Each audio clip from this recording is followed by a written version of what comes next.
ស្ដីបងប្អូនទាំងអស់គ្នាថ្ងៃនេះដែរខ្ញុំ set up new window ហើយបើ boot តាម USB flash របស់យើងនេះ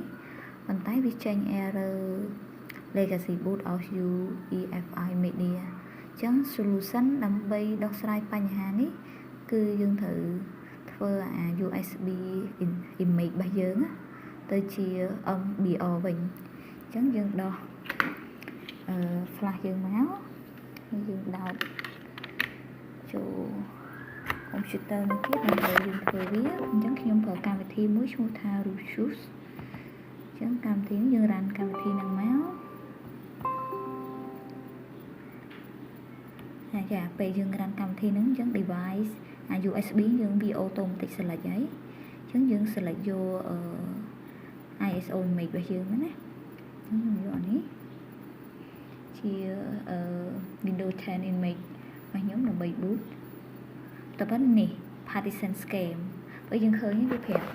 error message នេះដាក់ថា partition scam គឺយើងយក MBR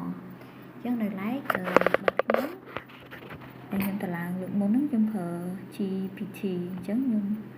យក MBR នេះមកតើមកយើងយកពាក្យថា start អញ្ចឹងយើងដើម្បី burn disk ថ្មីអញ្ចឹងណាអូខេមក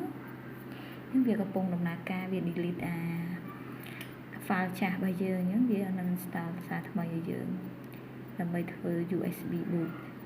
ចាសូមរងចាំ play ទៅពេលដែលចប់ខ្ញុំនឹងធ្វើបន្តទៀត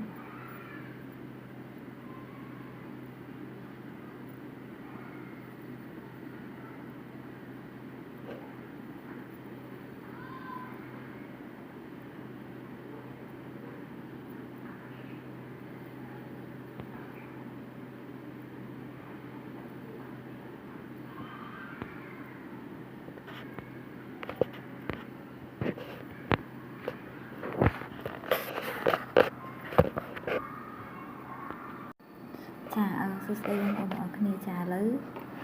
គឺយើងបាន boot flash នឹងហើយយ៉ាងយើងចុច close មកទៅមកយើងដក flash នឹងចេញសិនហើយយើងនឹងចាប់ផ្ដើម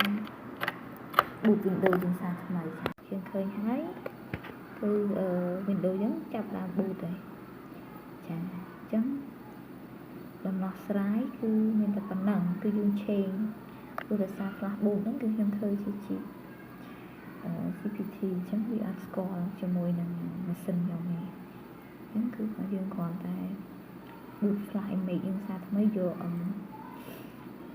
BR មកគឺបានហើយចាសូមអរគុណ